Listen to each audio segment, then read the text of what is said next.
क्या आप जानते हैं कि स्वामी विवेकानंद का 9 नवंबर से क्या संबंध है?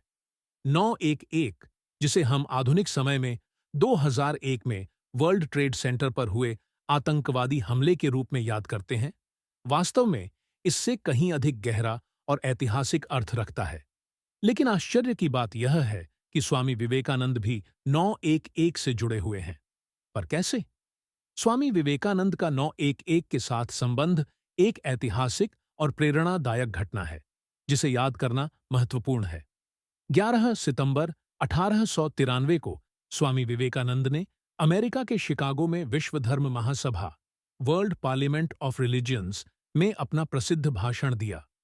यह भाषण दुनिया भर में भारत के आध्यात्मिक ज्ञान और भारतीय संस्कृति को पेश करने का एक महत्वपूर्ण मोड़ था। इस भाषण में उन्होंने सभी धर्मों की एकता, सहिष्णुता और प्रेम का संदेश दिया। उन्होंने अमेरिका के भाइयों और बहनों कहकर अपने संबोधन की शुरुआत की और तुरंत ही सबका दिल जीत लिया। यह दिन दुनिया के लिए प्रेम, शांति और धार्मिक एकता का प्रतीक बन गया। अब जब हमको देखते हैं, लेकिन 1893 का 9/11, 2001 की 9/11 की घटना का ठीक उलटा था।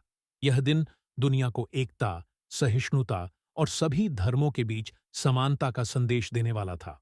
स्वामी विवेकानंद की अमेरिका यात्रा। प्रारंभिक संघर्ष। स्वामी विवेकानंद जुलाई 1893 में अमेरिका पहुंचे, परंतु उनकी यात्रा आसान नहीं थी। भारत से जाने से पहले उनके पास धन की कमी थी और वे विश्वास करते थे कि यह यात्रा परमात्मा की इच्छा थी।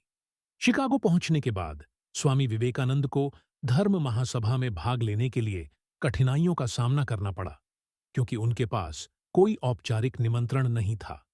इसके अलावा वे सम्मेलन की तारीखों से अनजान थे और शुरुआत में यह महासभा अगस्त में होनी थी, लेकिन बाद में यह सितंबर तक स्थगित हो गई। वे संसाधनों की कमी के कारण काफी संघर्ष कर रहे थे। इसके बाद उन्होंने मैसाचुसेट्स के एक शहर में एक धार्मिक महिला, सारा हाले, से मुलाकात की, जिन्होंने उन्हें अपने घर में आमंत्रित किया। वहां स्वामी विवेकानंद ने आत्मिक शांति प्राप्त की और अपने भाषण के लिए तैयारी की। सारा हाले और उनके मित्रों की मदद से स्वामी विवेकानंद को विश्व धर्म महासभा में उपस्थित होने का अवसर मिला। यह उनके जीवन में महत्वपूर्ण मोड़ साबित हुआ। लोगों की प्रारंभिक धारणा। साधारण सन्यासी विश्व धर्म महासभा में स्वामी विवेकानंद एक साधारण हिंदू सन्यासी के रूप में पहुंचे थे। वे साधारण भगवा वस्त्र पहने हुए थे और किसी प्रतिष्ठित प्रतिनिधि की तरह नहीं दिख रहे थे। वहां मौजूद पश्चिमी समाज के लोग, विशेष रूप से धार्मिक और आध्यात्मिक नेता, स्वामी विवेकानंद के प्रति उदासीन थे और उन्हें महत्व नहीं दे रहे थे। उनके पास न तो कोई राजनैतिक पद था और न ही किसी बड़े समूह का प्रतिनिधित्व, इसलिए उन्हें शुरू में अनदेखा किया गया। शिकागो में पहला भाषण। आश्चर्य और प्रभाव। जब 11 सितंबर 1893 को स्वामी विवेकानंद को अपने भाषण के लिए बुलाया गया, तब तक लोग उन्हें केवल एक साधारण व्यक्ति समझते थे। उन्होंने मंच पर आते ही अपने पहले शब्दों में अमेरिका के भाइयों और बहनों कहकर सभी का दिल जीत लिया। इस संबोधन से ही हॉल में जोरदार तालियों की गूंज सुनाई दी, जो लगभग 2 मिनट तक चलती रही। यह एक असाधारण बात थी, क्योंकि किसी भी अन्य प्रतिनिधि को इस प्रकार का स्वागत नहीं मिला था। इसके बाद स्वामी विवेकानंद ने भारतीय संस्कृति, हिंदू धर्म और सार्वभौमिक सहिष्णुता की बात की। उन्होंने समझाया कि सभी धर्म समान हैं और हमें एक दूसरे का सम्मान करना चाहिए। उन्होंने धार्मिक विभाजन के बजाय धार्मिक एकता का संदेश दिया। यह दृष्टिकोण उस समय के पश्चिमी समाज के लिए एक नई सोच थी, क्योंकि उस समय पश्चिमी देशों में धार्मिक असहिष्णुता का प्रभाव था। भाषण के बाद की प्रतिक्रिया। आदर और सम्मान। स्वामी विवेकानंद के भाषण के बाद जो लोग उन्हें पहले एक साधारण सन्यासी समझ रहे थे, वे अब उन्हें एक महान विचारक, आध्यात्मिक गुरु और मानवता के सेवक के रूप में देखने लगे। उनके सरल और प्रभावशाली शब्दों ने पश्चिमी जगत को हिला दिया। लोग उनके विचारों से प्रभावित होकर उनके पास सलाह और मार्गदर्शन लेने आने लगे।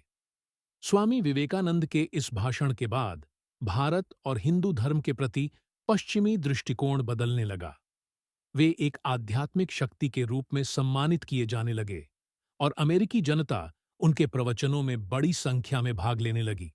अखबारों की प्रतिक्रिया, विस्मय और प्रशंसा। स्वामी विवेकानंद के पहले ही भाषण के बाद अमेरिकी मीडिया और अखबारों ने उनकी सराहना में बड़े लेख छापे।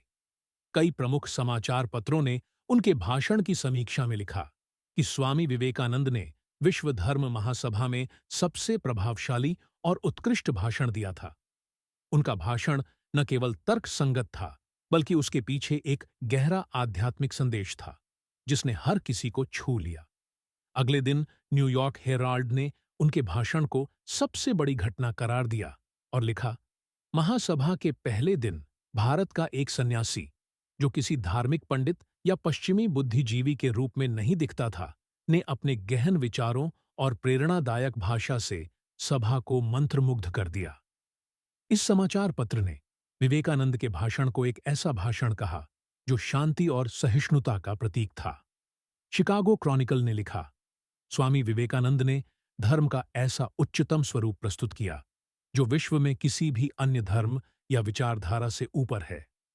निष्कर्ष: स्वामी विवेकानंद के शिकागो भाषण और उनके जीवन से हमें सीखने को मिलता है कि धर्म, आत्मविश्वास, मानवता और शिक्षा का सही रूप क्या होना चाहिए।